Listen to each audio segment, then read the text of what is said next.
August 13th, 1940. 04:37 hours.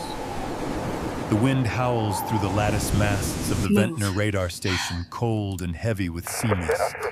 The operators inside the low concrete bunker call it the morning milk, the kind of fog that seeps into every cable and earphone. To the Luftwaffe, this is Adler Tag Eagle Day, the start of their grand assault to crush the Royal Air Force. But here on this cliff above the channel, the battle begins not with guns, but with a faint line on a cathode ray tube. Sergeant Elsie Shaw rubs her eyes, staring at the dim green glow. The oscilloscope hums its sweeping line, pulsing in hypnotic rhythm. A single spike flickers, vanishes, then returns.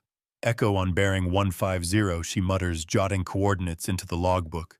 Her voice carries the clipped precision of someone who knows every second counts. Range, about 90 miles, multiple contacts. Lieutenant Philip Boddington, the watch officer, leans over her shoulder. The air in the control room smells of hot electronics and damp wool. Could be weather, he says half to himself. Sir Shaw replies without looking up. The weather doesn't form up in wings. Boddington glances at the plotting board behind them, where a corporal moves markers representing incoming tracks. The map of southern England lies under glass, dotted with red counters and grease pencil circles. Another spike joins the first, then another. Within seconds, the trace becomes a wave. Boddington lifts the field telephone. Filter room, this is Ventnor. Large formation detected south-southeast 90 miles, moving fast. Estimated course toward Portland. The reply crackles through the line, Roger Ventnor. Passing to group controller. Somewhere up the chain in the nerve center of Fighter Command at Bentley Priory, a young woman in headphones will relay those words to a calm voice beneath a polished desk. Raid approaching from Cherbourg sector. Possible strength 100 plus. That voice belongs to Air Chief Marshal Sir Hugh Dowding. And in less than an hour, his decision will determine whether southern England burns or endures. Outside, the sea glints gray beneath a rising sun. The radar towers, 4 giant steel skeletons reaching nearly 350 feet high, hum faintly as electricity courses through them. They are the sentinels of Chain Home Britain's new line of defense, 20 coastal stations stretching from the Isle of Wight to the Firth of Forth. Each one emits invisible pulses of radio energy bouncing off anything solid enough to answer back. Most of the men in the Luftwaffe don't believe these towers can see them. Goering himself has called them harmless fences, nothing to worry about. The Germans have flown reconnaissance over them for months, taken photographs, even debated bombing them. But Goering insisted Britain had no secret weapon, that the war in the air would be won by courage, not science. He is wrong. At 05:10 across the channel, the first wave of Heinkel He 111 bombers forms up over the Cotentin Peninsula. Engines roar in unison, vibrating the cockpits. The pilots glance at their maps, targets airfields at Warmwell, Southampton, and Tangmere. Fighter escort Messerschmitt Bf-109s from JG-27, led by Oberleutnant Karl Wilhelm Hoffmann. Hoffmann taps his altimeter. 2,000 meters. Keep formation tight. The Tommies will still be asleep. They are not. At Ventnor, the echoes grow stronger. Shaw adjusts the gain on her receiver, the spikes now climbing like waves in a storm. Multiple returns. Big formation, sir. Definitely bombers. Boddington moves to the plotting table. Send update. Range 70 miles. Course holding. The room hums with tension. In the next room, the teleprinter clatters as messages race up the chain to Group 10's Operations Center at RAF Box, Wiltshire. There, under the pale light of the underground bunker, a new set of markers slides across another map. Red circles creep toward the coast. Blue markers, RAF squadrons, shift in response. Wing Commander Woody Woodhall, the controller on duty, traces the lines with a grease pencil. They're coming for Portland again. Scramble Tangmere and Middle Wallop. He lifts the phone. Biggin Hill standby. Within minutes, engines begin to stir at the airfields. At RAF Tangmere, the scramble bell rings a harsh metallic clang that sends men sprinting across the tarmac. Pilots pull on Mae Wests and helmets as ground crews shove Spitfires into line. The smell of hot glycol and aviation fuel fills the dawn. Flight Lieutenant Alan Deere, 54 Squadron, slams into his cockpit. Vector, he barks. The controller's voice crackles in his headset. Vector 215, Angels 15, tally 100 plus. Intercept south of the Isle of Wight. Deere's heartbeat quickens. Copy that. Merlin's roar to life. The Spitfires roll down the grass strip wheels, lifting into golden morning air.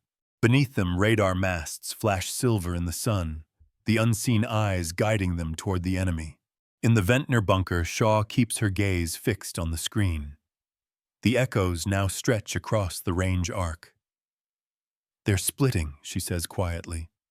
One group turning northeast, the rest continuing north. Boddington frowns. Secondary raid could be decoys, she replies, or fighter escort. Pass it up. To the untrained eye, it's just flickering green light. But Shaw sees something else, motion intent, the pulse of an approaching storm. Each sweep of the cathode line feels like the beat of a heart counting down. Outside, the sea wind whips against the towers. Their cables hum like the strings of some vast instrument playing a single, endless note. At 0535, the filter room confirms raid crossing coast heading for Southampton. Dowding's voice at Bentley Priory is measured almost calm. Have 11. Group cover the south coast. Rotate squadrons. Do not chase too far over the channel. We'll fight them here. It's a simple order, but one that will define the next 3 months. The entire system, radar observers, controllers, pilots, begins to function as one living organism. The operators at Ventnor hear only fragments of it, the click of teleprinters, the murmur of phones, the distant roar of Merlins as fighters take to the sky. Shaw exhales slowly, eyes still on the glowing line. Godspeed, boys, she whispers. At 0542 above the channel, the first Spitfires of 54 Squadron sight the bombers. Black crosses glint in the sunlight, wings glimmering like knives. Tally bandits 12 o'clock high, Deere calls. The formation breaks. Contrails twist into spirals. Machine guns chatter. Tracer fire arcs across the sky like lightning made of copper. Below on the radar screens, the echoes merge and blur, the precise order of war dissolving into chaos. But even amid the confusion, the operators can still see it the moment the German wave fractures, turns, and flees back across the sea. Ventnor's phone rings. Raid turning south, withdrawing. Boddington exhales, resting his palms on the map table. First of many, he says quietly. Shaw looks back at the screen. The echoes fade one by one until only the steady sweep of the cathode remains. The sea hums outside, indifferent. In Berlin, Goering will rage that afternoon. His bombers had been ambushed. His commanders will argue about leaks, informants, sabotage, anything but the truth.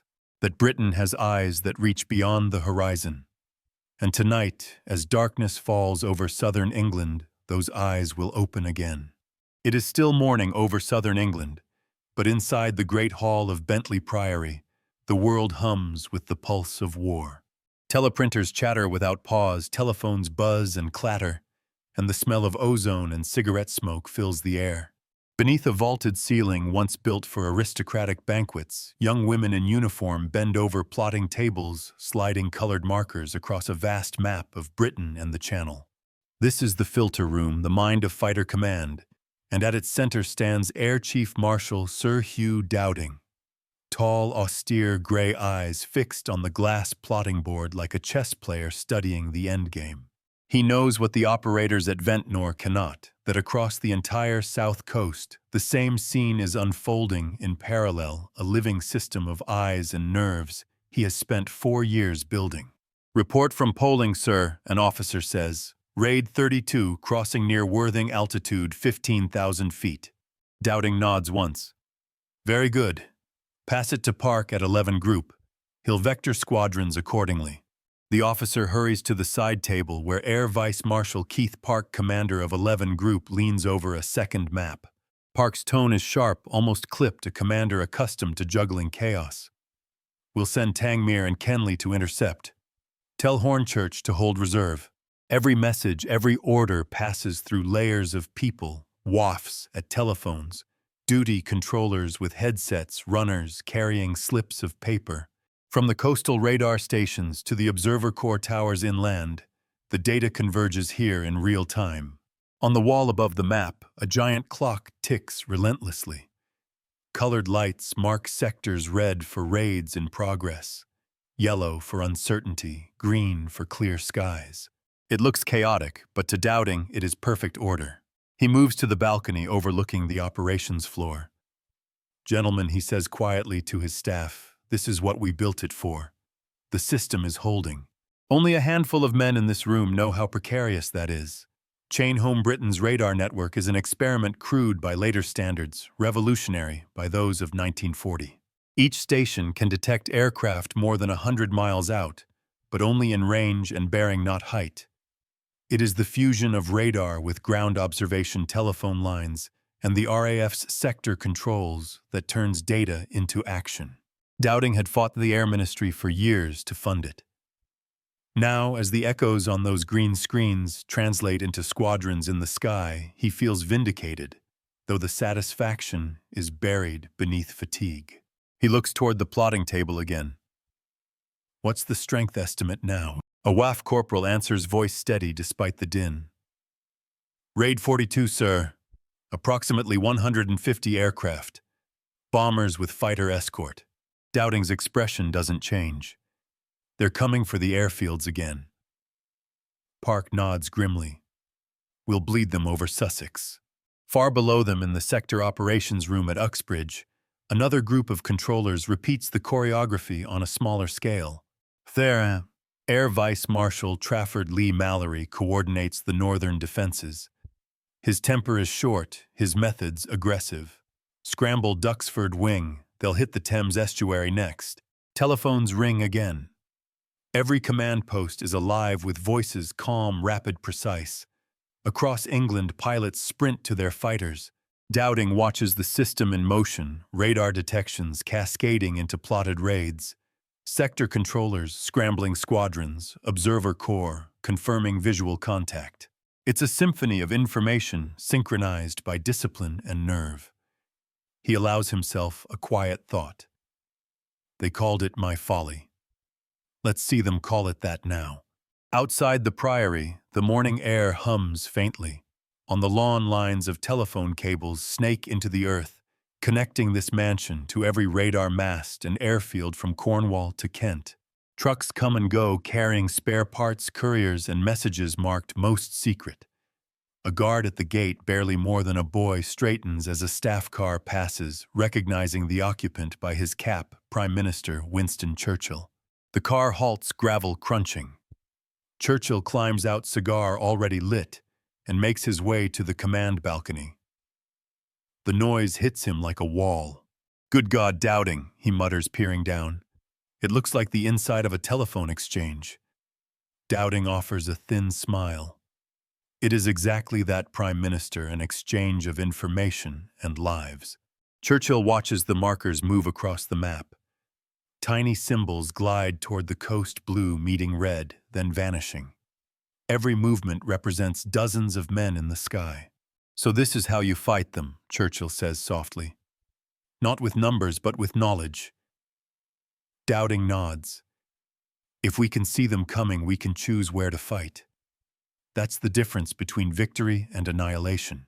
The Prime Minister's expression hardens. "Then by all means, let us keep our eyes open." At 09:15 hours, the reports arrive in quick succession.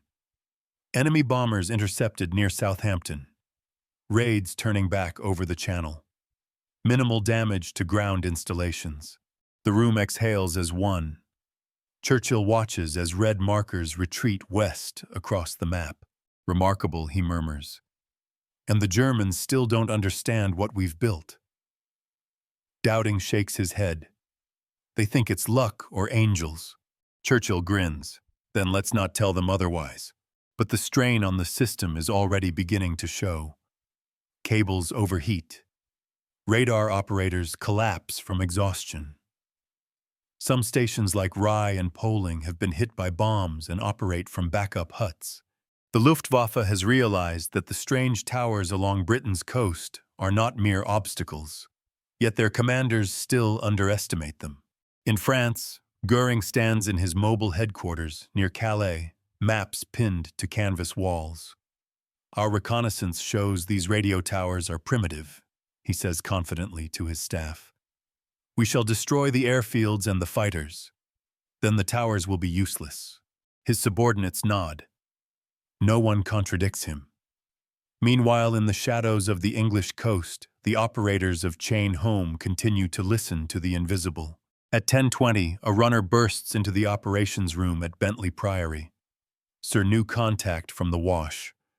Large formation inbound, estimated over 100 aircraft. So."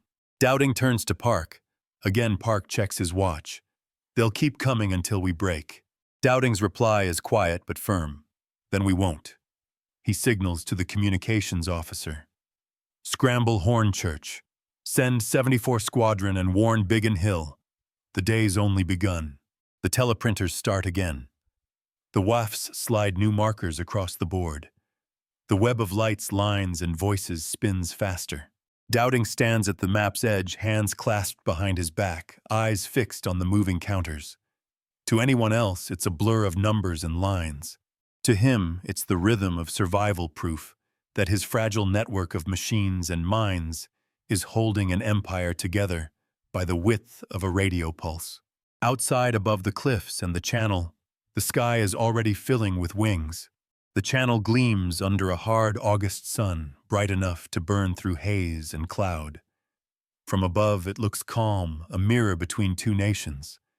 But beneath that calm lies a new kind of front line, invisible yet alive with electricity. Along Britain's southern coast, from Dover to Weymouth, rise the towers of the Chain Home network, steel masts, taller than cathedrals, their guy wires singing in the wind, their hum faint but constant. At 0430 hours near Dover, the operators of Station CO6 come on shift. The bunker smells of damp concrete, ozone, and hot vacuum tubes. On the far wall, the green phosphor glow of cathode ray screens throws ghostly light across faces half buried in headphones. Leading aircraft woman Jean Lang adjusts her dials, the low-frequency hiss filling her ears. "Transmitter on 25 megacycles," she says softly, checking her sweep trace. A steady line pulses left to right, then a faint echo. Another. A rhythm begins to form. "Contact bearing 160. Altitude unknown," she calls. Sergeant Miller, the controller on duty, leans closer. "How many?" Lang squints. "Dozens, sir, maybe more." He nods, lighting a cigarette with hands that don't quite stop shaking. "Pass it to the filter room. Tell them large formation forming over Calais." Within minutes, the phone lines hum. Messages jump from Dover to Fighter Command HQ at Bentley Priory, then out to 11 Group. In the underground command room at Uxbridge, Air Vice Marshal Keith Park bends over his operations map, tracing a line with a grease pencil. "They're forming up for another go at London," he says flatly. "Let's meet them before they reach the coast." He gestures to his controller. "Scramble Biggin Hill and Kenley. Tell Hornchurch to stand by. Spitfires up to Angels 20. Across the fields of Kent, klaxons wail. Pilots leap from dispersal huts, boots pounding across dew-soaked grass. Ground crews yank starter carts toward waiting Spitfires and Hurricanes. Engines cough, sputter, then rise to a full-throated roar. For the young men climbing into cockpits, the order came from nowhere. A sudden voice in their headsets, precise and calm, bandits approaching. Vector 210. Tally expected within 10 minutes. They don't know it yet. But that voice began as a whisper in a concrete bunker 100 miles away, carried on a thread of radio waves that bounced off the wings of the enemy. To the Luftwaffe crews assembling across the channel, the skies look empty. The weather is perfect, high-visibility light winds. In Pas-de-Calais, Gruppenkommandeur Oberst Adolf Galland climbs into his Messerschmitt Bf 109. Around him, crews laugh, stretch, smoke, confident. Intelligence reports claim the RAF's airfields are on their last legs. Gallen checks his fuel and ammo, then grins at his wingman. "Another day, another turkey shoot," he says. His adjutant hesitates. "Herr Oberst, do you think they know we're coming?" Gallen laughs. "How could they? We took off 5 minutes ago." He doesn't know that even as his engines lift from the runway, a green oscilloscope line on the English coast begins to tremble. In the chain-home bunker at Dunkirk, the operators are already shouting bearings. Multiple contacts, 155 to 180 range 80 miles and closing. The plotters scribble on acetate overlays updating every sweep. Every 4 seconds a new line crosses the screen, and with it another piece of the puzzle. The filter room at Bentley Priory is now a storm of motion. WAFs push colored blocks across the massive plotting table, the whole of southern England alive with movement. Overhead officers track each raid on the vertical plotting board lit by red and blue lamps. Raid 51, strength over 200 aircraft heading north toward Thames estuary. Dowding listens, face expressionless. "They're coming for the airfields again," he says quietly. "Send the squadrons from Biggin Hill and Hornchurch. Keep Tangmere in reserve." Park nods, barking orders down the line. Scramble 54 and 6 to 10 squadrons. Vector 215, Angels 15. Back at Dover, Jean Lang removes her headphones, rubbing her ears. "They're everywhere," she murmurs. "It's like the whole channel's alive." Miller stubs out his cigarette. "Then let's make sure they hit ghosts." He phones the Observer Corps post inland. "Expect enemy over Folkestone in 15 minutes. Keep eyes open and report headings immediately." Every link in the chain radar. Filter room sector control observer posts snaps into motion. The system hums like a living thing, thousands of minds working as one. At Angels 20, above Kent, Flight Lieutenant John Freeborn of 74 Squadron levels off his Spitfire sun, glaring through the canopy. Sweat beads on his temple. "Ground control, this is Red Leader." "Any joy?" A calm voice replies through static aid, now at 40 miles, bearing 185. "You should see them shortly." Freeborn peers ahead, nothing but blue sky. Then a glint. Then 50. He exhales sharply. Tally bandits 1 o'clock high. Looks like Heinkel's with 109s up top. The squadron peels into attack. The roar of Merlins fills the air, joined by the sharp rattle of machine guns. Contrails twist and dissolve into chaos. Below them, the radar operators can't see the dogfights, but they can see the effect. The echoes fragment, scatter, and fade. Raid breaking up, Lang reports. Multiple small contacts returning south. "Then we've done our job," Miller says, scribbling notes. "Pass it up." At Bentley Priory, Dowding reads the new reports. Bombers scattered, limited damage, airfields intact. The green pins on the map shift west, retreating German tracks. Park leans on the table. "They must be wondering how we always know where they'll be." Dowding doesn't answer immediately. His eyes rest on the coastlines dotted with towers, his mind running through every connection, every wire, every pulse. "They'll learn," he says finally. But not soon enough. That afternoon in Paris, Goering receives the raid reports. He scowls, puffing on a cigar. "Our intelligence must be wrong. How can they intercept us every time? Do they have spies in our command?" An adjutant clears his throat. "Sir, our reconnaissance over England shows many tall steel masts. Perhaps radio towers." Goering barks. "Nothing more. The British are bluffing." He turns to his generals. "Tomorrow we strike their airfields again. Harder. They cannot keep guessing forever. But in the bunkers along the coast, the green lines will keep pulsing. The echoes will keep singing. And every formation that rises over France will already have its path traced across the English sky." Afternoon sunlight filters through blackout curtains at Bentley Priory, turning the air in the operations hall to a dusky gold. The map table below is alive with movement, dozens of wafts sliding colored counters in disciplined rhythm, each one representing a formation of aircraft somewhere between France and Scotland. The hum of voices fills the room like static. It is 13 August 1940, still Adlertag, the day Göring promised to destroy the Royal Air Force in a single stroke.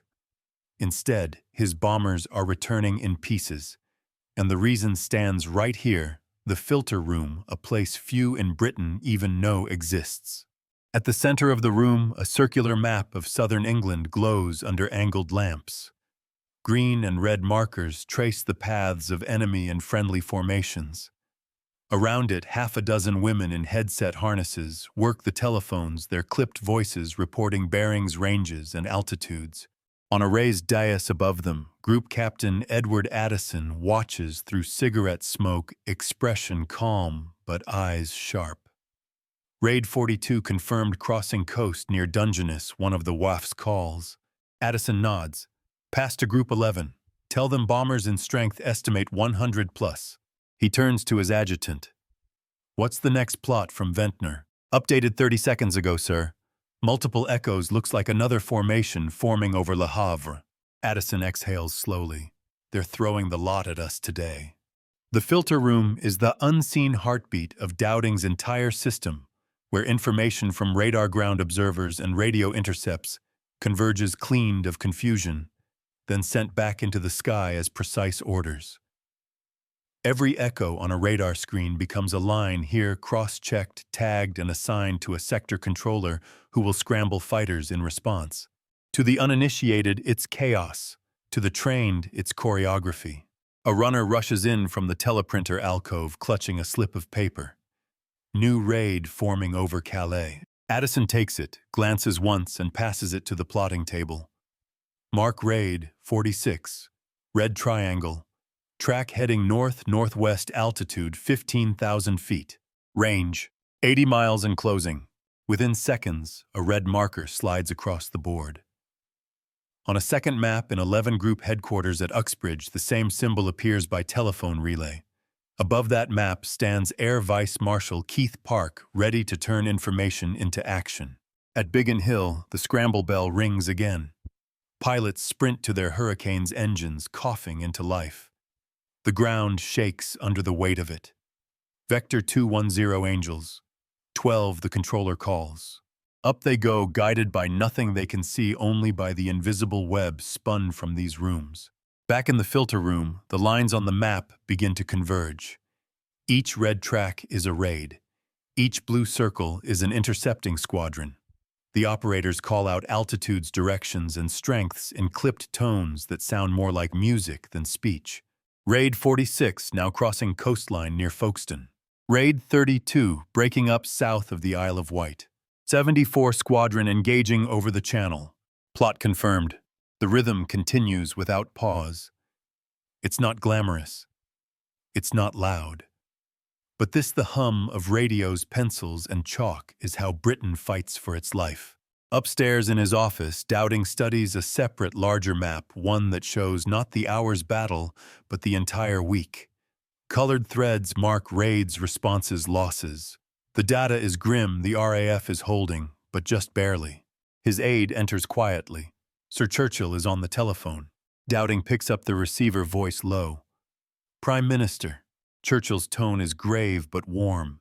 How goes the fight, Hugh? The system works, Dowding replies. But our pilots are stretched. We can replace machines faster than men. You've given them something no other nation has time, Churchill says. Do not let up. The whole world watches now. The line clicks dead. Dowding sets the receiver down gently, then walks to the balcony overlooking the operations floor. Below him, the network continues to pulse and breathe. Time. That's what the radar gives him. Minutes that mean everything. As evening descends, the day's raids taper off. Reports pour in from every Group HQ. German bombers scattered, several shot down, British losses moderate. The operators look up from their stations for the first time in hours, rubbing stiff necks. The plotting table is littered with pins, chalk marks, and half-erased arcs of flight. Addison steps down from the dais, stretching his back. Well done, everyone. Go get a cup of tea before the next wave. Jean Lang from Dover calls in over the line. Sir, our transmitters are overheating, but we're still operational. Addison chuckles. Then you'll get your tea after all, Lang. Keep your set alive. She laughs softly through the static. Wouldn't dream of letting it sleep, sir. Across the channel at a Luftwaffe command post near Pas-de-Calais, confusion reigns. Maps covered in grease pencil lines show formations that never reached their targets. Reports contradict each other, claims of victory from bomber crews, who never saw fighters' losses, unacknowledged until hours later. Major General Hans Jeschonek Luftwaffe, Chief of Staff, slams a fist onto the table. How are they always there before us, he snaps. An adjutant clears his throat. Some suggest early warning, perhaps a new type of radio. Goering glares. Nonsense, England has no such genius. Our failures come from cowardice, not magic. He turns to his generals. Tomorrow we hit the radar towers themselves. Let's see them fight blind. The officers exchange wary glances. None dare remind him that the towers are already built to take punishment, tall, flexible, difficult to hit, and most importantly, replaceable. Night falls over the southern coast. The radar towers hum quietly under the stars. Inside the bunkers, the operators change shifts, trading jokes and fatigue in equal measure. The glowing screens show nothing but the slow sweep of the cathode, an electronic heartbeat marking another night survived. Jean Lang logs her final entry of the day, all clear. No contacts. System functioning normally. She leans back in her chair, rubbing her eyes, unaware that her tiny note, a single line in a book, is part of a revolution. Out there in the dark, somewhere over France, the Luftwaffe prepares for dawn. They believe the night hides them. They still think radar is myth. Tomorrow they'll learn otherwise. The next morning dawns fierce and clear, the kind of August light that leaves no shadows. Along England's southern coast, the air is thick with tension. At the Ventnor, Dover, and Poling radar stations, the operators barely have time to sip their first cups of tea before the alarms begin to shriek. 4:38 hours. Sergeant Elsie Shaw at Ventnor stares at her screen, the green glow flickering wildly. Multiple contacts, low altitude, high speed, she calls. Not the bombers, these are smaller, faster. Lieutenant Philip Boddington grabs the field phone. Filter room Ventnor reporting. Multiple tracks crossing at low level, likely fighter bombers. We may be the target. There's a pause on the other end, then a clipped reply, understood. Stand by for interception. But even as the words reach his ear, the operators hear it, a rising snarl in the distance. Get down, Shaw shouts. The first Messerschmitts streak over the cliff edge at barely 500 feet, sun glinting off their wings.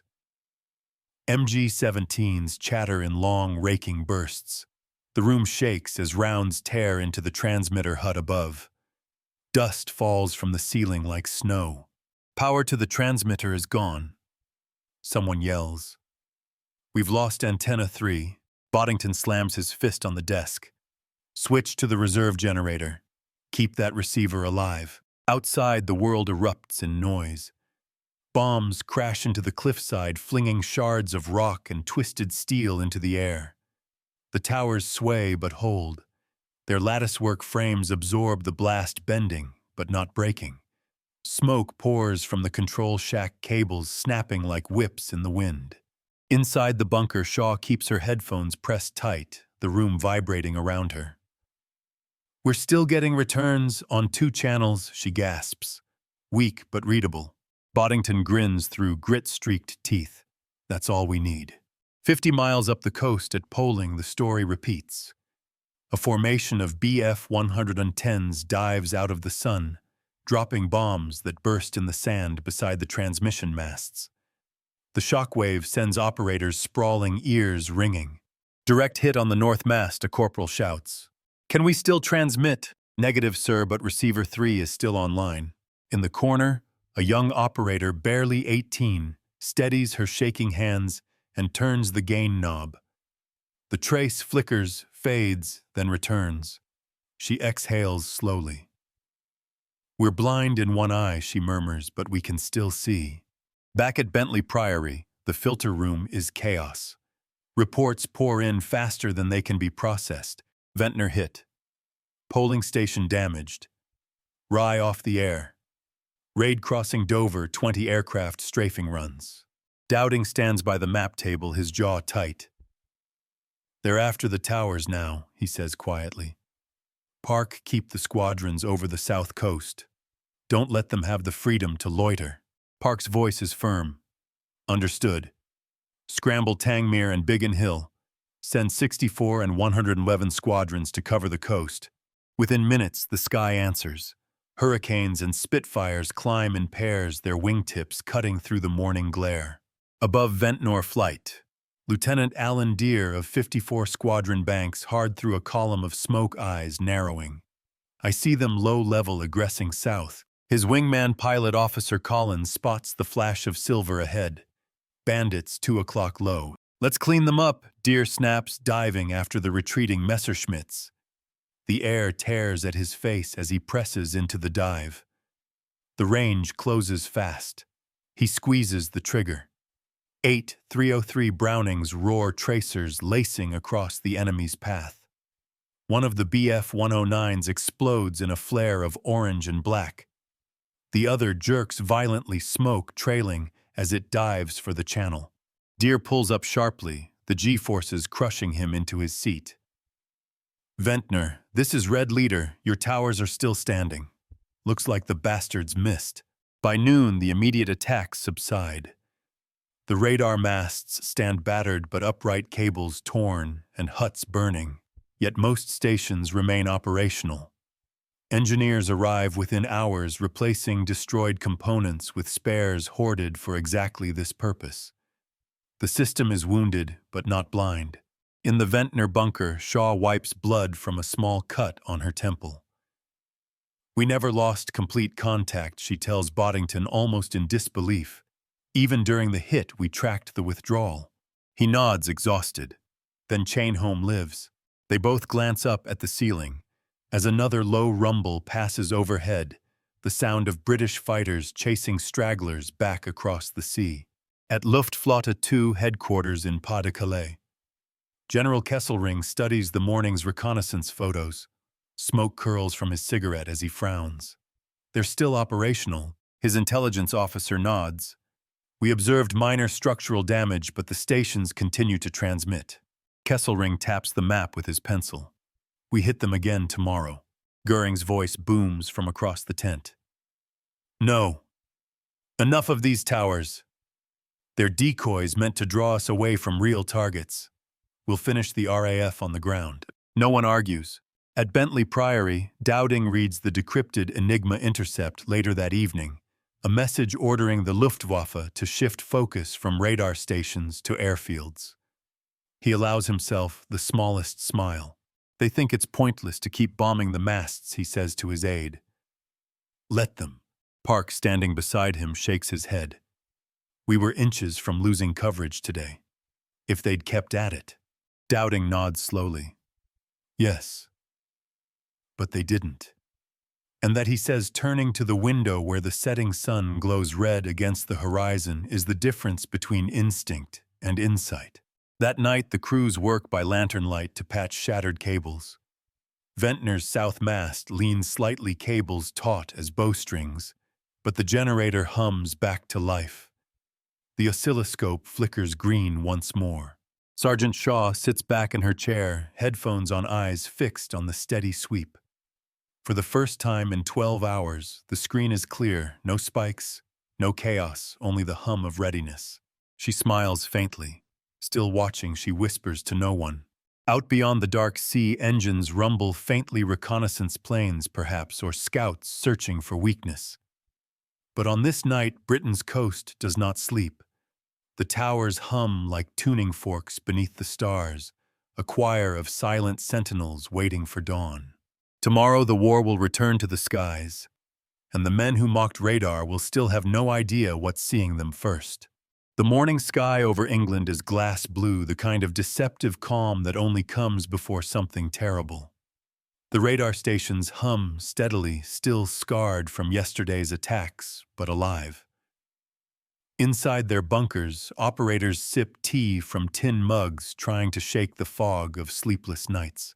At Bentley Priory, Dowding scans his morning brief partial damage reports, radar calibration notes, fuel levels, pilot rosters. His eyes move across the final line, chain home operational at 93% capacity. He exhales tension, easing just slightly. Against all odds, the system still breathes. But far to the north, another storm is gathering. At Trondheim, Norway, the roar of Daimler-Benz engines fills the cold air as squadrons of Heinkel Hugh WW288s take off in long gray columns. Their orders strike northern England, destroy industrial centers at Newcastle, Sunderland, and Hull. The Luftwaffe believes southern England is crippled. Radar, they think, covers only the southern coasts. They have no idea the network stretches far beyond. By 08:30 hours, the first echoes appear on the screens at Buchan Chain Home Station, near Peterhead in Scotland.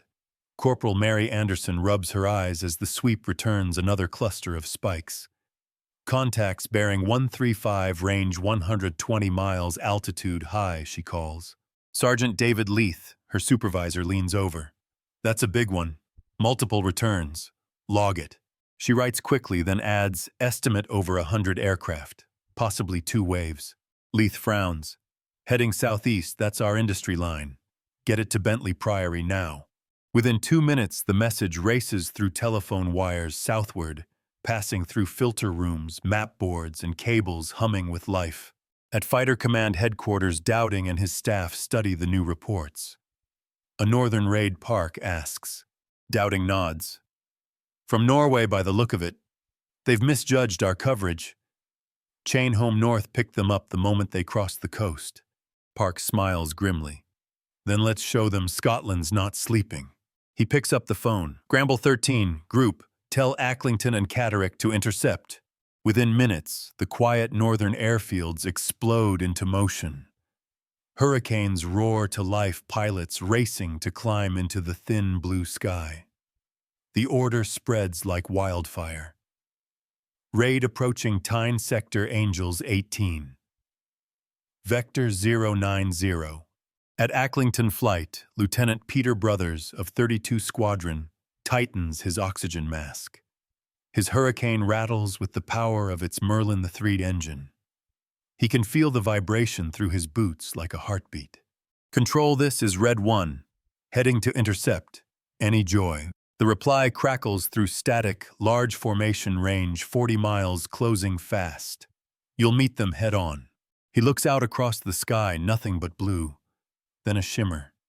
Then black dots. Visual contact, he calls, dozens of them, make that hundreds. The sky fills with silver shapes, Heinkels in close formation, their engines droning like thunder. Brothers takes a deep breath. All right, lads. Time to earn our pay. He pushes the throttle forward. The Hurricane surges ahead. His guns open up the vibration, hammering through the cockpit. Tracers rip into the lead bomber's wing, and the aircraft erupts in a spray of fire. Splash 1, he shouts.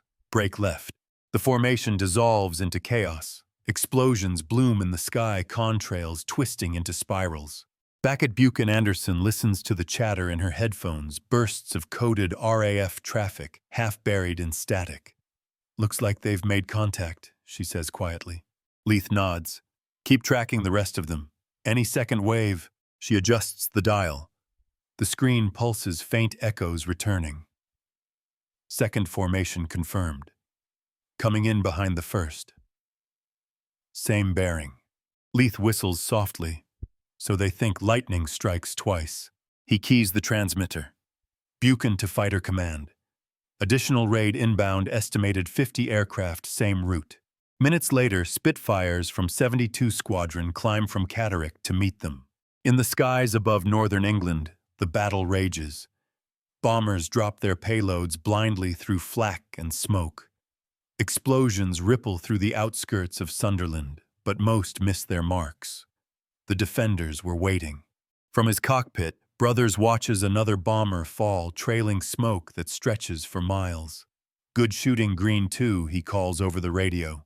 "Cheers, Red 1 comes," the reply static cutting through. They never saw us coming.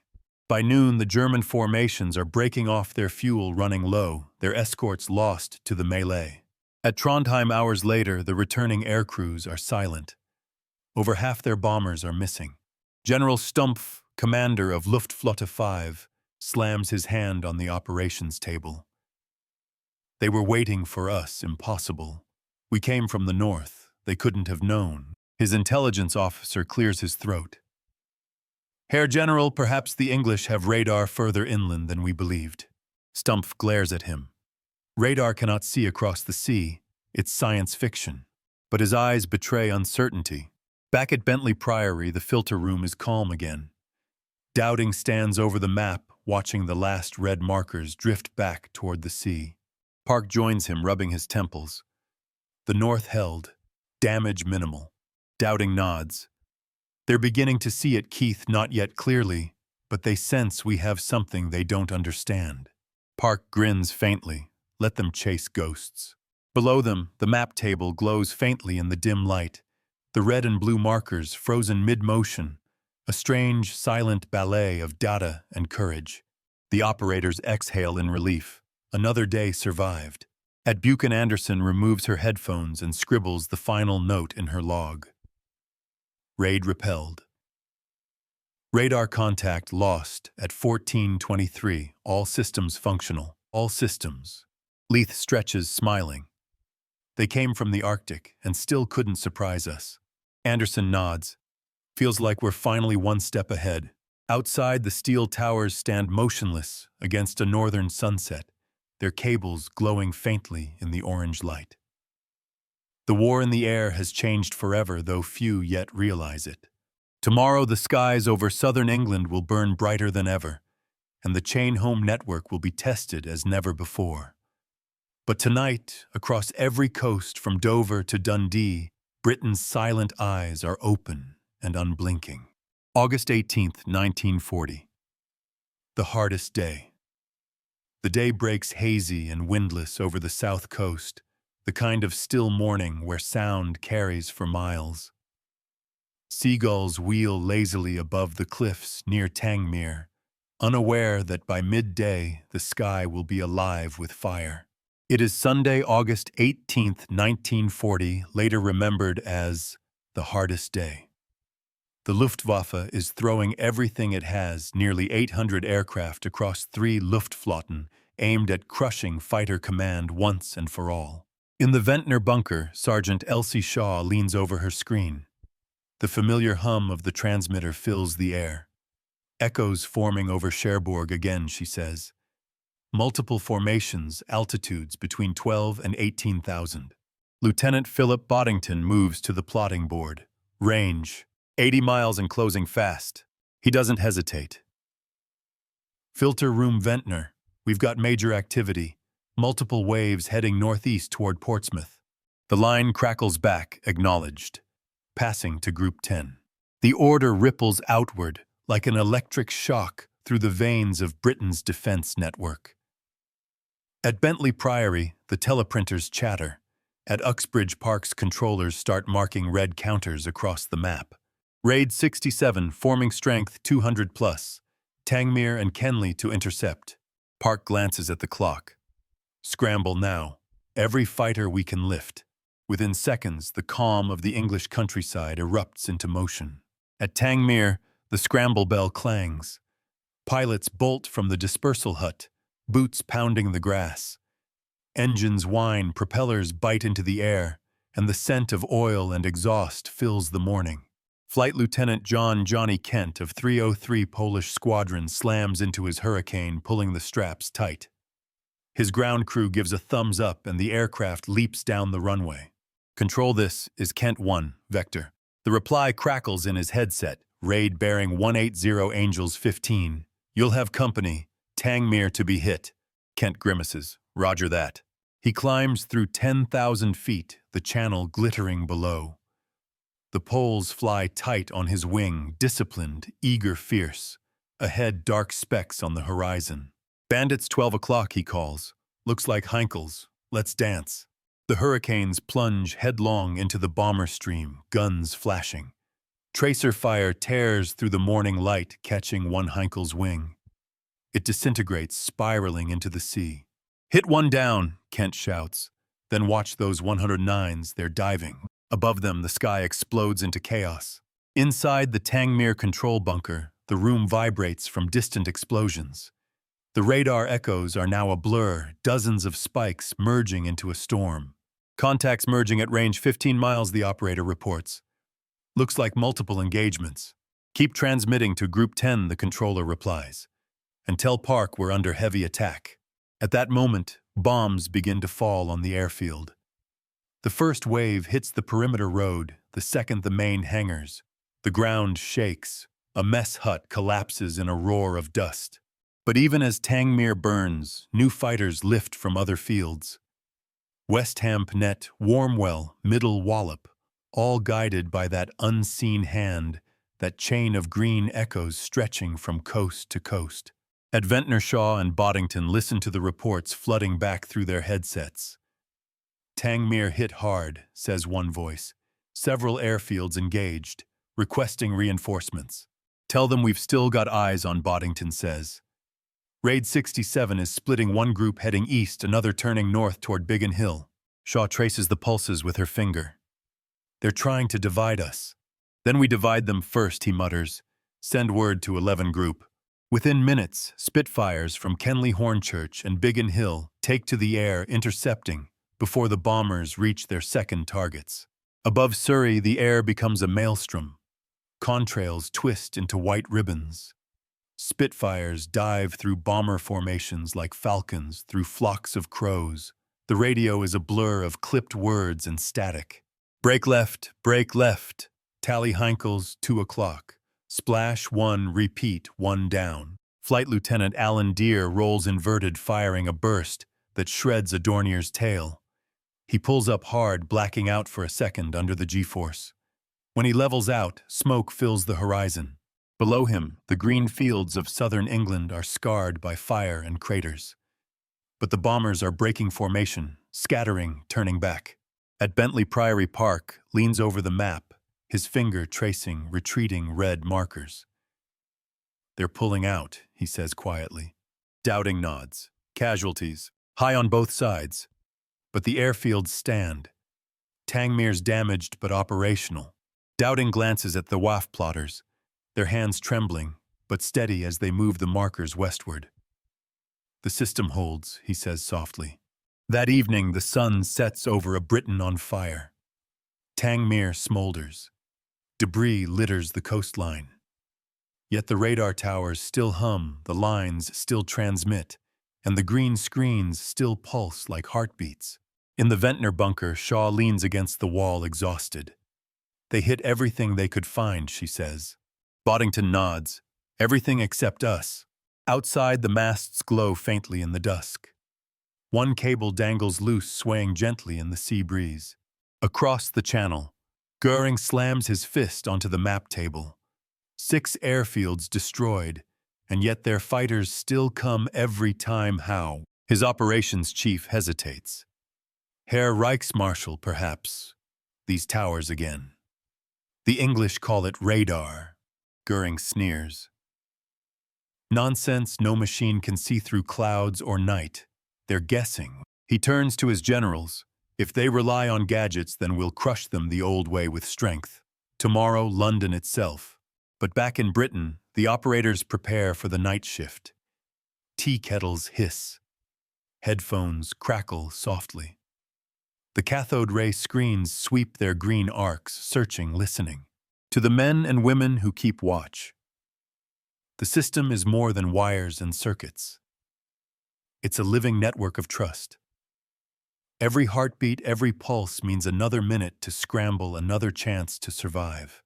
And as midnight settles over the channel, the echoes begin again, faint, steady, relentless. The storm isn't over. It's only gathering strength. September 6, 1940. The gamble of the Führer night drapes over southern England in layers of gray and smoke. Fires still burn faintly along the coast, the ghosts of August's battles, and the cities brace for the next strike. Inside Bentley Priory, the air is heavy with fatigue and anticipation. The map tables gleam under their lamps, covered in chalk lines and worn corners. Chain Homes operators have been running on black tea, adrenaline, and habit for nearly a month. Dowding moves slowly now, eyes shadowed from endless nights. "Park," he says quietly. "How long can your boys keep this pace?" Air Vice Marshal Keith Park rubs his temples. "We're down to hours between sorties. Pilots land refuel and go again. But they still go." Dowding nods. "As long as the towers stand, we'll know when to lift them. That's the only way we can survive this." He looks toward the south wall where a teleprinter clicks steadily. Intelligence intercepts spill out fragments of German orders decoded by the mathematicians at Bletchley Park. A new pattern is emerging. "Sir," says the duty officer, handing him a slip of paper, "Ultra Intercept confirms target shift London." Dowding reads it once, expression hardening. So Goering's taking the bait. Park blinks. Bait. Dowding exhales. He's convinced the last month of airfield attacks hasn't worked. The Führer is angry over our raids on Berlin. They want revenge. They're turning from our bases to the city itself. Park's eyes narrow. "That'll give us breathing space." "Yes," Dowding says, voice flat, but at what cost? Across the channel at Carenhall, Goering's lavish estate northeast of Berlin, the Reichsmarshal stands before a wall-sized map of England. Colored pins mark RAF airfields and radar towers. He sweeps a hand across them dramatically. "These are no longer our concern," he announces. "We will strike the English capital, their heart, their pride. We'll crush their morale and force them to the table." Field Marshal Kesselring nods cautiously. "But Reichsmarshal, the radar," Goering waves him off. "Their radar can't stop bombs. We will burn London until their will breaks. The RAF will have to rise to defend it, and when they do, we will finish them in the open sky." No one argues. Around the table, the officers nod, though more from fear than conviction. Outside, crews at Calais and Abbeville prepare their Heinkels, Dorniers, and Junkers for the next morning's operation. Mechanics load bombs, ground crews check fuel lines, and pilots memorize routes to the Thames estuary. The code word is Loge, the beginning of the Blitz. September 7, 1940. 15:30 hours. Along Britain's southern coast, the radar masts begin to sing. At Dover, operator Jean Lang adjusts her scope. Massive contact bearing 170, range 90 miles. "It's huge, sir, over 500 returns." Sergeant Miller pales. 500. That can't be right. Lang nods slowly. "It's real. I can see it climbing." Within moments, the phone line to Bentley Priory crackles alive. "Filter room Dover, unprecedented strength. Course north-northwest, heading straight for London." The message leaps across Britain's network of cables and switchboards in seconds. At Bentley Priory, chaos ignites. The map table transforms into a storm of movement. Wafts slide dozens of red markers across southern England, their hands trembling with urgency. Teleprinters hammer out confirmation, raid 92 strength, estimated 600 plus. Multiple formations merging over the Thames. Dowding stares at the map in silence. Then to Park, "That's the largest raid we've seen." Park's voice is calm but taut. "We'll meet them over the city, every squadron we can lift." Dowding nods. "Do it, and God help the people below." At Biggin Hill, the scramble bell rings. Hurricanes and Spitfires roar into life, taking off in waves so thick they shake the hangars. Pilots barely have time for formation checks before they're climbing through 20,000 feet toward the rising storm. Above the channel, the Luftwaffe comes an endless tide of silver. Heinkel 111s and Dornier 17s in perfect formation, flanked by hundreds of Messerschmitt 109s, gleaming in the late afternoon sun. Flight Lieutenant Alan Deere spots them first. "My God," he whispers. "It's the whole Luftwaffe." The controller's voice cuts in crisp and calm. "All squadrons target London. Intercept immediately. Vector 210. The fighters tilt into their dive. Below, Londoners pause in the streets, heads lifting to the distant hum, a deep layered vibration that grows until it becomes a roar. Someone shouts, "They're coming!" Sirens wail across the city, echoing through the Thames Valley. People run for the underground stations, clutching children and blankets. In the sky, contrails converge over the river. The first bombs fall on the docks at Rotherhithe, fountains of flame leaping into the air. The shockwave rolls across the city like thunder. At Ventnor, Sergeant Shaw grips her desk as her instruments vibrate from the distant blasts. "They've reached the capital," she says quietly. Boddington nods grimly, and now it begins in earnest. The radar scopes are nearly white with echoes.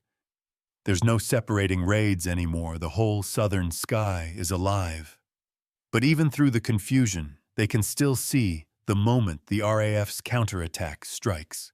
Contacts scattering over the city, Shaw calls. Multiple hostile losses. "Then we're still in the fight," Boddington mutters. Above London, the sky is apocalypse. Bombers burn in midair, spiraling into the Thames. Parachutes bloom like white flowers against the smoke. Spitfires streak through the clouds, their machine guns glowing red in the haze. Bandits breaking formation shouts, "Dear, they're running." Another voice cuts through static. "They'll be back." They've hit the docks hard. From the cockpit, Deere can see the fire below, entire blocks aflame, smoke rising in columns. The city burns, but the fighters keep chasing, diving, climbing, turning. Every few seconds, another voice disappears from the radio net. At Bentley Priory, Dowding listens to the overlapping chatter words of death, of victory, of exhaustion. His hand trembles slightly on the desk. "How many sorties today?" Park answers without looking up. "Over 200. The men can't keep this up forever." Dowding nods. "Neither can the enemy. They've lost their focus. Radar not raids was the key, and they abandoned it." He turns to his adjutant. "Mark this day. The Blitz has begun, but so has their decline. Night falls over London. The docks still burn. Fire brigades work in the glow of magnesium flares the sky red and alive." In her small room near the radar bunker, Shaw writes in her logbook, "Multiple contacts. City burning. System intact." She sets down her pencil and listens to the distant rumble bombs still falling, the heart of an empire under siege. Then she glances at the glowing cathode screen, its pulse steady, alive. Still watching, she whispers again. "And in Berlin, Goering will soon tell reporters the RAF is finished. He will call London a dying city. But in the darkened bunkers along the coast, the silent eyes of Britain are already preparing for tomorrow." September 7th, 1940. 8:30 p.m. The Thames is a river of fire. The docks at Rotherhithe, Millwall, and Wapping burn like furnaces, each explosion rolling up the river in orange waves. Smoke billows thousands of feet high, blacking out the stars. The flames are so bright that German bomber crews over the Channel can see them from 100 miles away. Londoners huddled in underground stations feel the vibration through the concrete walls. Children cry as dust drifts from the ceiling. A mother whispers, "It's above us again," clutching her baby tighter. Above ground, searchlights sweep the sky in pale, shaking fingers. Anti-aircraft guns bark from the parks and rooftops. The sound is deafening, the rhythm of Britain's pulse firing back. At Bentley Priory, the operations room glows with faint red light. Night operations maps replace the dayboards. New radar data flows in from the southern coast, echoes merging into thick ribbons of movement. Sergeant Jean Lang at Dover calls over the line. "Major contact bearing 175, range 80 miles. Estimated 200 aircraft, possibly a second wave." Dowding stands beside the plotting table, his expression stone.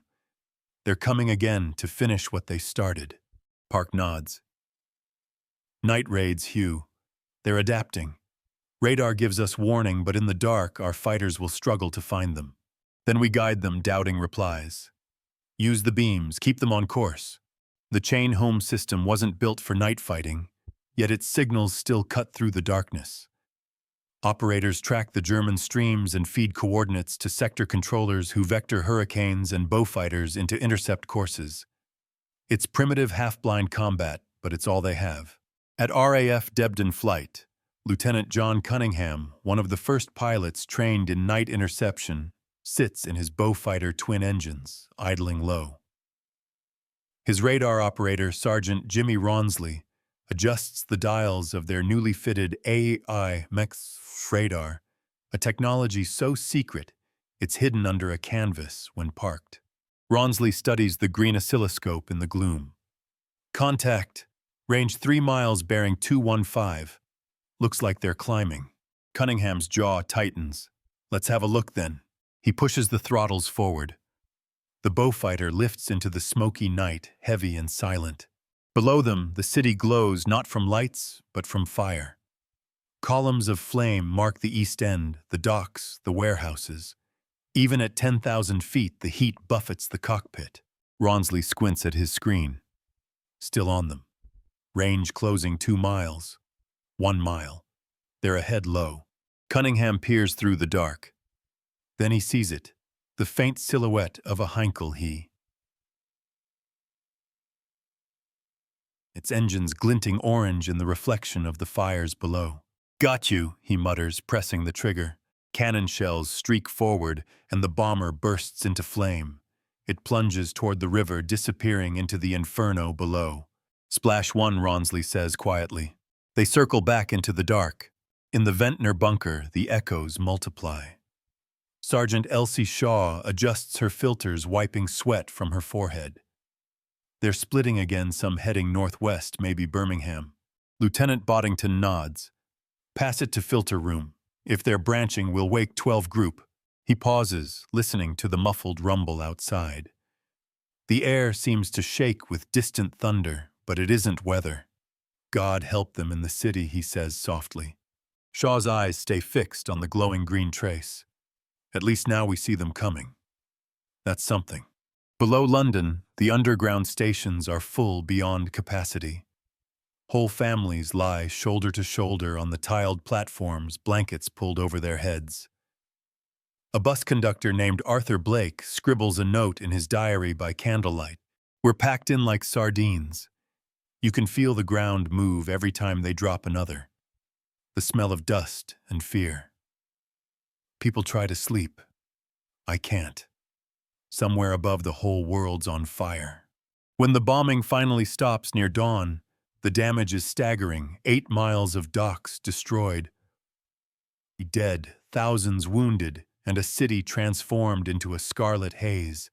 That morning, Prime Minister Winston Churchill visits the East End. His car inches through streets coated in soot and ash. Buildings lean at impossible angles, windows shattered, smoke rising from the cellars. The people, exhausted, filthy, defiant, line the streets anyway. An old woman shouts, "We can take it, Winnie!" Churchill removes his hat, eyes glistening. "You have taken it," he replies softly. He turns to his aide. "They think they're breaking us," he murmurs, "but they're welding us together." Across the channel at Luftwaffe 2. Headquarters, General Kesselring reviews reconnaissance photographs of the burning city. Goering beams cigar in hand. "You see, the English spirit is broken. London burns." Kesselring hesitates. "Perhaps Herr Reichsmarschall. But radar still guides their fighters. They meet us every night." Goering laughs. "Radar. You and your toys let them watch us burn their capital. We will bomb until nothing remains to see." But even as he speaks, Dowding's analysts in Britain are already adapting, refining coordination between radar searchlights and ground observers, weaving the first threads of an integrated night defense system that will outlast Goering's arrogance. By the second week of September, London burns almost nightly. The docks, railways, and warehouses are reduced to glowing skeletons. Yet every dawn the same pattern repeats. Radar detects, fighters intercept, and London endures.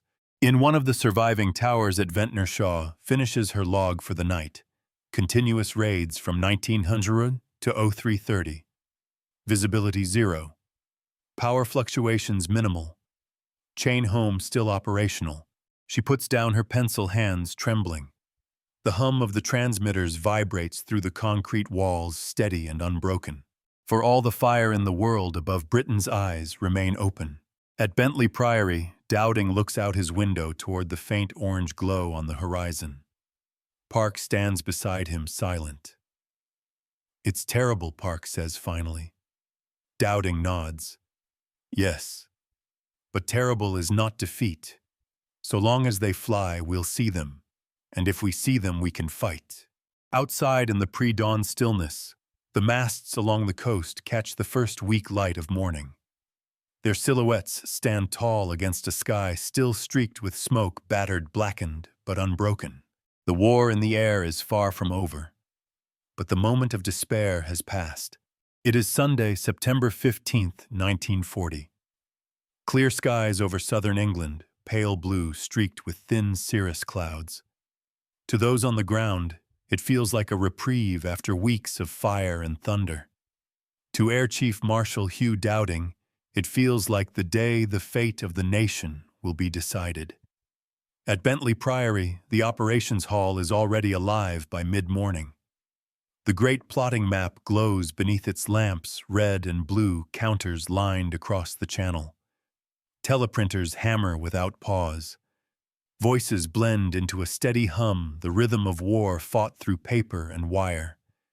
Dowding stands quietly on the balcony. Below, Air Vice Marshal Keith Park watches his controllers trace the first raids across the board. "They're forming up again over Calais," a WAF reports. "Multiple tracks, heavy formations, strength at least 200. Park looks up at Dowding. "It's starting." Dowding nods once. "Very well. Let's end it." At Ventnor, Sergeant Elsie Shaw leans over her scope. The trace thickens with each sweep, a forest of spikes climbing into the sky. "They're back," she mutters. "Cherbourg, Calais, all lit up. God, that's a lot of them." Lieutenant Philip Boddington checks his stopwatch. "Range 100 miles closing. Bearing 175. Pass it up." The call races north through cables and switchboards until it reaches the filter room at Bentley Priory, where the day's pattern begins to take shape. "Raid 101, a controller calls. Primary formation, heading for London."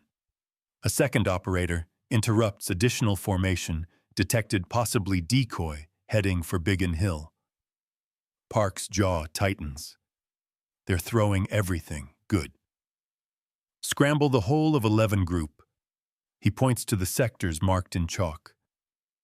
"North Weald, Hornchurch, Biggin Hill, Kenley, all up. I want every machine in the air." The phones erupt in shouts and orders. Across southern England, bells ring out. Pilots sprint to their aircraft, Spitfires and Hurricanes lined like silver arrows in the morning sun.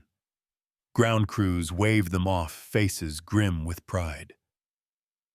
At Biggin Hill, Flight Lieutenant Brian Kingcombe climbs into his Spitfire, sweat already gathering under his collar.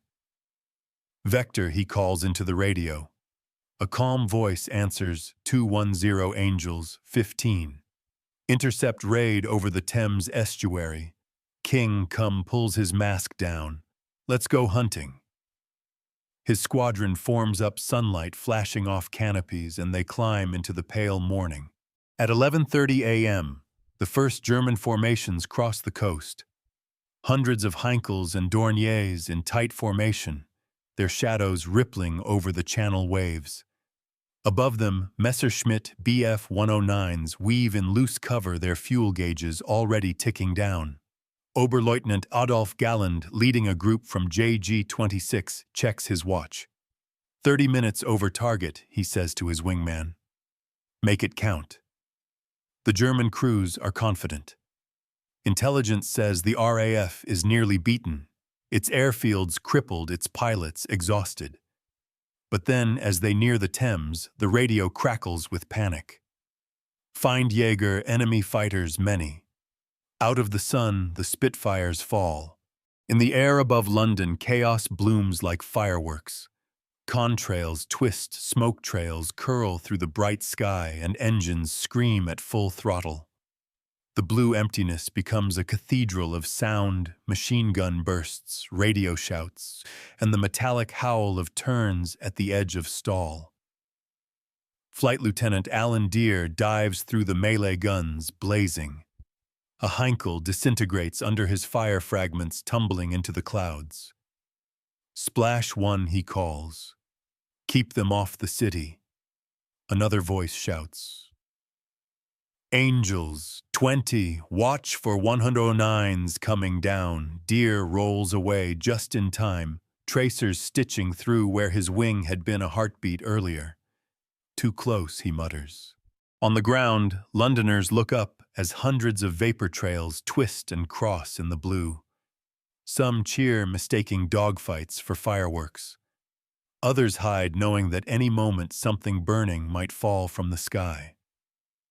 At Bentley Priory, the map table becomes a living storm. WAFs slide markers so fast their fingers blur. Raid 101 broken up, Raid 102 diverting south, multiple contacts retreating across the channel. Park's voice cuts through the din. Maintain pursuit, but don't cross the coast. Let them see we own the sky.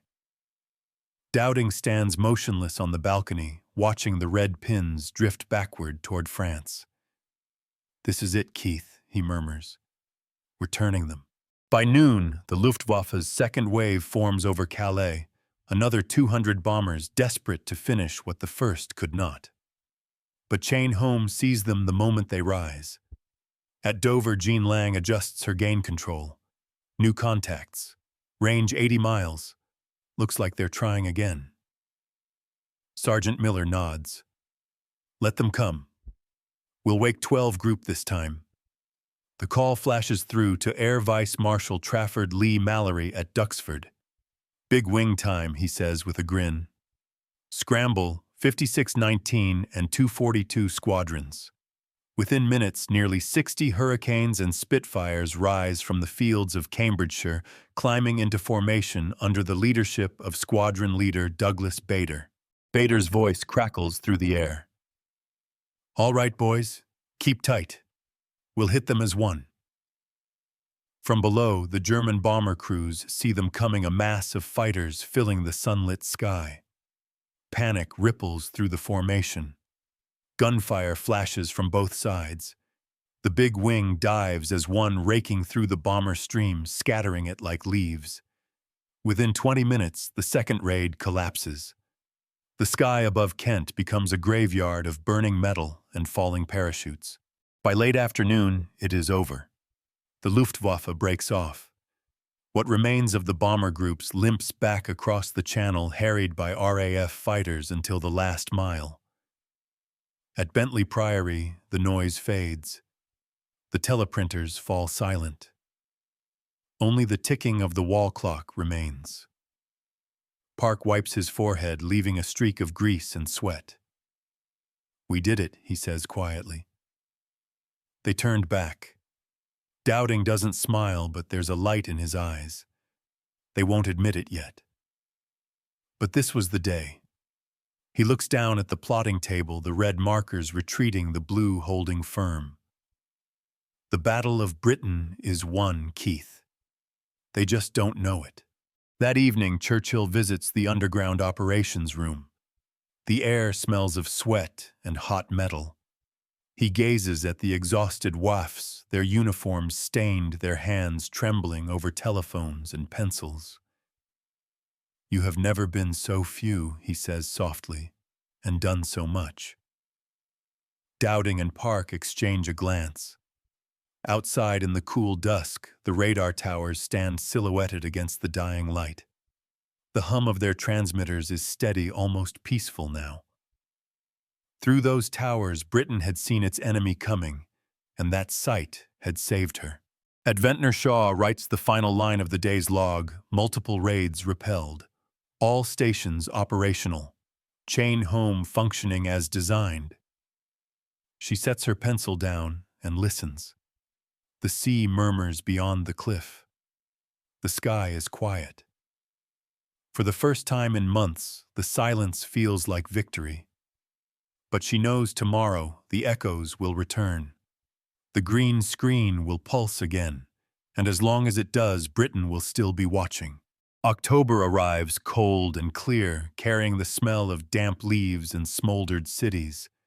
The Blitz has become a nightly routine. Every sunset promises another raid, every dawn, another count of ruins and survivors. But something fundamental has changed. The Luftwaffe's confidence, once boundless, is cracking. Their bomber formations no longer fly with arrogance. They come in smaller waves, now hesitant, erratic. And each time they rise from France, chain home sees them. At the Ventnor bunker, Sergeant Elsie Shaw sits before her screen, fingers wrapped around a mug of black tea gone cold. The sweep hums across the tube, smooth and steady. Bearing 165, she murmurs, "Range 60 miles, small group this time." Lieutenant Philip Boddington leans over her shoulder. Probably reconnaissance. Note it and pass it. She nods, scribbles, and relays the message. The rhythm has become second nature: detect, report, respond. The chaos of summer has turned into precision. Outside, the wind howls through the tower masts, rattling cables that have endured months of shrapnel and storm.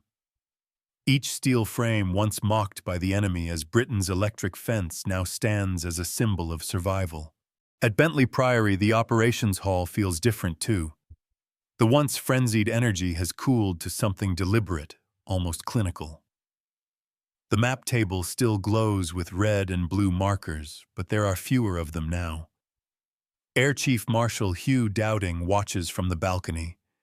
His hair has thinned, his eyes rimmed with fatigue. He looks older than he did in June, the price of vigilance. Air Vice Marshal Keith Park joins him, hands in pockets. "They're shifting tactics," Park says quietly. "Smaller raids, more night attacks. They can't risk daylight anymore." Dowding nods, which means they've conceded the daylight war. Radar forced them to fight in darkness. Park glances at the glowing plotting table, and even there the eyes still see. Far below in the filter room, WAFs continue their tireless work. The telephones ring in endless sequence. Voices call out bearings, ranges, heights. Each line of data threads into the next, weaving the living map of Britain's airspace. Corporal Jean Lang adjusts her headset, calling to a controller at 11 Group HQ, confirmed raid heading for Bristol. Strength moderate, 40+. Copy that, comes the reply. Scramble, middle wallop. Lang marks the movement with a red counter, tracing the raid's arc westward. She pauses for a moment, eyes lingering on the board, the silent choreography that has become the war's pulse. Above the channel, the German crews fly through clouds thick as wool. Heinkel, he won. Pilot. Lieutenant Karl Richter adjusts his course, the coastline invisible below. The radio crackles with static. Ground control in France is nearly inaudible. "Where are the Tommies?" his navigator asks nervously. "We can't see them." Richter shrugs. "If they can't see us, they can't hit us." He doesn't know that 50 miles ahead, his aircraft is already a blip on 3 different radar screens, Ventnor polling and WWII triangulated and tracked. By the time his bomber reaches Bristol's outskirts, the city's searchlights are already waiting, guided by chain home's invisible precision. Within minutes, night fighter squadrons are airborne, chasing the echoes across the black sky. Richter never makes it back to France. In the Priory, Dowding receives the morning summary. 6 enemy bombers destroyed overnight, the duty officer reports. Minimal civilian casualties. All stations operational. Dowding nods slowly. Every night they test us. Every night the system answers. Park chuckles softly. You built a nervous system for the whole nation, Hugh, a way to feel the air itself. Dowding shakes his head. Not me. Them. He gestures to the WAFs below. The women with pencils, the operators in bunkers, the engineers keeping the masts alive. They're the reason this island still breathes. Outside, frost gathers on the steel masts. The long nights grow colder, but the transmitters never sleep. Maintenance crews climb the towers by lamplight, tightening bolts, checking insulators, wrapping cables in tar-soaked cloth. At Dover, a young corporal watches as the first light of dawn glints off the tower's frost-covered beams. You know, he says to his mate, it's funny. You can't see what they see, but you can feel it. His friend grins. Aye. Like standing next to a heartbeat. By November, the German losses mount. Pilots whisper that crossing the channel is suicide. Even Goering's confidence has turned brittle. At Carenhall, his temper explodes. We built the finest air force in the world, and yet every time we reach England, they're waiting. What is this sorcery? His intelligence officer hesitates. Sir, their radar network, perhaps. Radar, Goering roars. I've heard enough of that word. We'll shift to night raids and terror bombing. Let's see their magic machines fight the dark. But in that darkness, Britain is already adapting. The scientists of the Telecommunications Research Establishment are refining new radar sets, fitting Beaufighters and Blenheims with AI. Airborne interception equipment. Even at night, the echoes will not hide. December brings the first snow. The fires of London still burn on some nights, but they no longer rage unchecked. The Luftwaffe's strength is ebbing. British pilots are rested, reinforced, confident. At Ventnor, Shaw logs her final report before dawn minor raid. 5 contacts. No damage. Clear skies. She removes her headset and leans back. The green glow paints her tired face. Almost quiet now, she whispers. Boddington nods. They'll come again. But never like before. Outside, the masts hum softly in the winter wind, tall, skeletal, defiant. At Bentley Priory, Dowding prepares his final report for the Air Ministry. He writes in measured script, the success of our defense lay in foresight, the marriage of technology and discipline. Without the radar chain, we could not have endured. He pauses, then adds one more line. In the eyes of these machines, we saw the enemy first. And in that sight, we found victory. He signs it simply, H.C.T. Dowding, Air Chief Marshal. By Christmas 1940, the great storm has passed. The Luftwaffe has shifted eastward, preparing for new wars to come. Britain stands scarred but unbroken, its cities still glowing faintly in the night.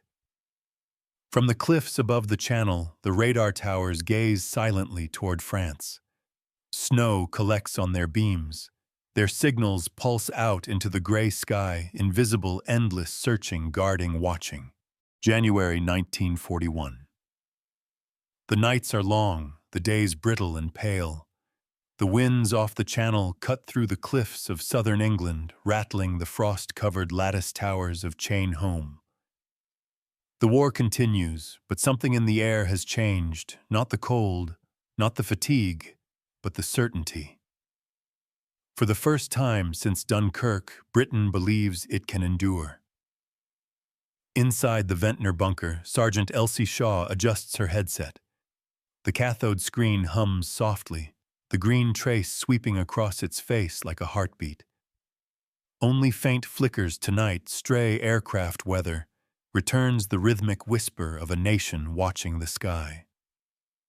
Lieutenant Philip Boddington sits nearby poring over maintenance reports.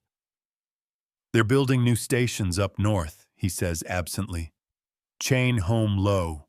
Picks up the low flyers. We'll see them all soon, the high ones, the low ones, the ones that think they can sneak past." Shaw smiles faintly. Imagine that, no sky without eyes. Outside, the tide crashes against the cliffs. The towers stand against the horizon, half ice, half iron, transmitting into eternity. At Bentley Priory, the great map table is quiet tonight. Most of the lights are out. Only a few markers move slowly across the southern coast. Air Chief Marshal Hugh Dowding walks alone along the balcony, his hands clasped behind his back. The months of battle have aged him, his shoulders stoop, his step has lost its spring, but there's peace in his face now. A young WAF corporal looks up as he passes. "Evening, sir," she says. "Evening, my dear," Dowding replies gently. "Quiet night." "Yes, sir. The quietest in months." Dowding stops gazing down at the empty plotting table. "Strange, isn't it? We prayed for quiet. Now that it's here, it feels unnatural." She hesitates. "Do you think it's really over?" He smiles, but there's no warmth in it. "No. Not over. But changed. We've bought time, and time is everything." He looks toward the windows where faint starlight filters through the blackout curtains. "Do you hear that?" "Hear what, sir?" The silence, he says. "That's what victory sounds like." Across the channel. In occupied France, the Luftwaffe sits grounded by snow and exhaustion. The great experiment of air supremacy over Britain has failed. Operation Sea Lion, Hitler's invasion plan, is quietly shelved. The invasion barges at Calais rust in the frost. In a hangar at Abbeville, German pilots huddle around a heater, their breath white in the cold. Lieutenant Karl Richter, who somehow survived the autumn raids, stares at a newspaper photograph of London's burning docks. "We burned them for months," he says softly, "and they still fly." Another pilot shrugs. "Maybe they have angels." Richter shakes his head. "No. They have something better. They see us before we see them." In London, the city breathes again. The East End still smolders, whole streets reduced to rubble, yet the underground stations ring with laughter now. Children who once cowered at the wail of sirens chase each other through the platforms. Shopkeepers sweep glass from doorways and hang signs that read, "Open as usual." Prime Minister Winston Churchill walks through the ruins of Poplar, his coat dusted with ash. He stops to speak to a group of women carrying water buckets. "You kept your courage," he tells them. One of them, soot-faced eyes sharp, replies, "You gave us time, sir. That's all we needed." Churchill smiles. "It was radar that gave us time. Invisible towers, invisible courage." He looks east toward the faint line of the Thames, where smoke still drifts into the winter sky. And in time, he says quietly, comes victory. At the telecommunications research establishment, engineers are already building on Dowding's miracle. Radar dishes shrink electronics, refine, and new experiments take shape: microwave detection, mobile sets, airborne radar, ground control integration. One scientist scribbles in his notebook, "The principle is proven information as weapon." Another adds beneath it, "War by sight, beyond sight." These minds, Watson, Watt, Bowen, Tizard, will go on to shape the radar that will guide bombers over Germany, track U-boats in the Atlantic, and someday launch rockets into orbit. The discovery that saved Britain will become the foundation of the modern world. February 1941. Ventnor. A gale roars over the cliffs, sleet striking the concrete bunker in hard, slanted sheets. Inside, Shaw steadies her teacup, watching the line sweep across her screen. The radar trace is clean, no echoes tonight. Boddington leans back in his chair. You ever think about what comes after? She laughs softly. After what? All this. The war. The towers. The nights without sleep. Shaw looks at the glowing screen. Maybe I'll go back to the factory. Or the Coast Guard. But I think I'll miss this. Miss what? The sound. She gestures to the hum of the transmitter. It's like the heartbeat of the country.